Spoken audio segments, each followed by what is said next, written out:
Telugu PMC ప్రేక్షకులకు స్వాగతం. Hi friends, మీరు గనక ఇప్పుడే మా ఛానల్కు వచ్చినట్లయితే మా ఛానల్ని సబ్స్క్రైబ్ చేసుకోండి. సబ్స్క్రైబ్ చేయడంతో పాటు పక్కనే ఉన్న బెల్ ఐకాన్ని క్లిక్ చేయండి. జీ తెలుగులో ప్రసారమవుతున్న సూపర్ హిట్ సీరియల్ పడమటి సంధ్యారాగం. చక్కటి కుటుంబ కథ సీరియల్గా ఈ సీరియల్ బుల్లితెర అభిమానులను బాగా అలరిస్తుంది. ఈ సీరియల్లో హీరోలుగా శ్రీను క్యారెక్టర్లో పృథ్వీరాజ్, శౌర్య క్యారెక్టర్లో మనోజ్ నటిస్తుండగా హీరోయిన్స్గా ఆద్య క్యారెక్టర్లో ప్రీతి శర్మ, రామలక్ష్మి క్యారెక్టర్లో సౌందర్య రెడ్డి నటిస్తున్నారు.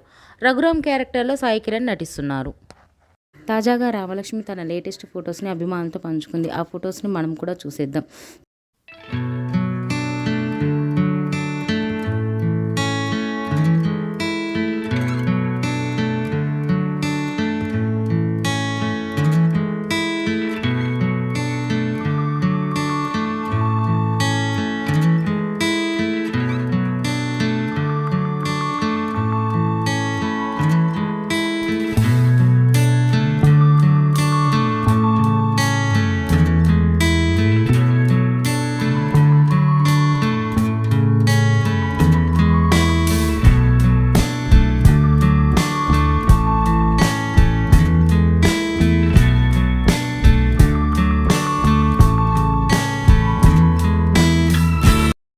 ఈ వీడియో మీకు నచ్చినట్లయితే లైక్ చేసి మరిన్ని టాలీవుడ్ లేటెస్ట్ అప్డేట్స్ మిస్ అవ్వకుండా చూడాలంటే తెలుగు పిఎంసి ఛానల్ను సబ్స్క్రైబ్ చేసుకొని పక్కనే ఉన్న బెల్ ఐకాన్ని క్లిక్ చేయండి.